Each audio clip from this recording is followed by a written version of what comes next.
Yan. Apat na coins. Ganito ka, Ate Art. Travel yung coins sa kamay mo na hindi mo makikita. Ano ba natin gawin na atin na yan? So, 1, 2, 3, 4. Tingnan mo buti yung tunog ng coin mo.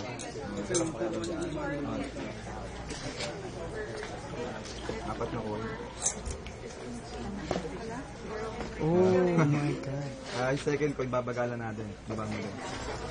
So, 1, 2, 3, 4. Okay? Bilisan natin. Okay, watch. Hindi mo kapag-vision ako.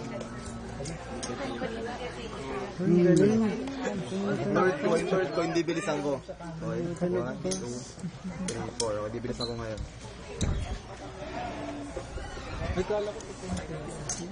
Oh my. Tumutunog na yun, ha? Last coin. 1, 2, 3, 4. Pag kinuha ko yung isang coin, pag kinuha ko yung sa'yo, natira tatlo, diba? Close mo naman daing na yun. Gagawin natin. Tali mo. Kuha tayo dito na lighter. Sino mo? Wala, susunog yung kamay mo. Magiging aso. Aso. Kara. Ito ko yung may ano to. Tatlo sa'yo, isa sa akin, diba? Ay, yung gagano. Ayaw. Lobat yung card. Ingat yan. Hirap mag-magic. Ooh. 1, 2, Bravo!